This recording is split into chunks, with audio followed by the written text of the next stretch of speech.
प्रधानमंत्री की सभा का अगर प्रभाव होता तो झारखंड में 2 बार आना ही काफ़ी था। चूँकि प्रभाव नहीं दिख रहा है, इसलिए लगातार प्रधानमंत्री जी का, देश के गृह मंत्री का, देश के रक्षा मंत्री का, पूरे देश में जितने भी भारतीय जनता पार्टी के मुख्यमंत्री हैं उनका लगातार दौरा हो रहा है।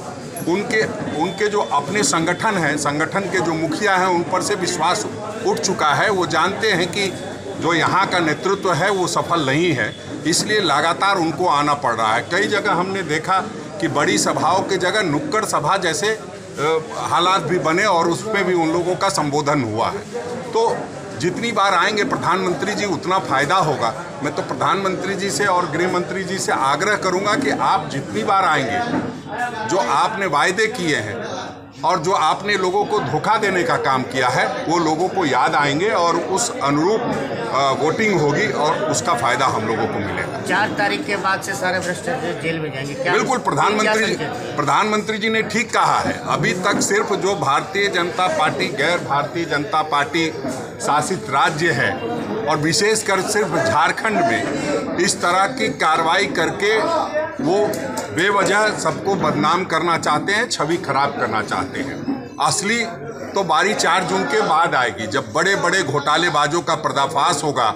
जो इलेक्ट्रल बॉन्ड में 33 कंपनियों के माध्यम से 600 करोड़ रुपए लिए गए हैं, जिसमें 22 कंपनियां ऐसी हैं जो पूर्ण रूपेण घोटाले में है। कई कंपनियों ने अपने टैक्स तक को नहीं भरा है और वो कंपनियों ने इलेक्ट्रल बॉन्ड के माध्यम से चंदा दिया है और धंधा लिया है।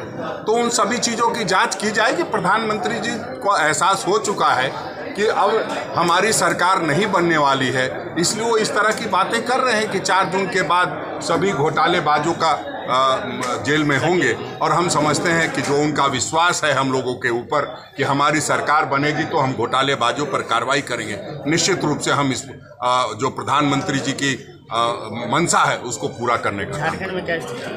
देखिए, झारखंड में हम लोग पूरी तरह से आश्वस्त हैं। जो जनता का प्यार मिल रहा है, जो जनता का रुझान अब तक दिखाई दिया है, हम ये कह सकते हैं कि अब तक की जो सारी सीटें चुनाव हुई है उसमें जनता के रुझान के मुताबिक हम लोग चुनाव जीत रहे हैं।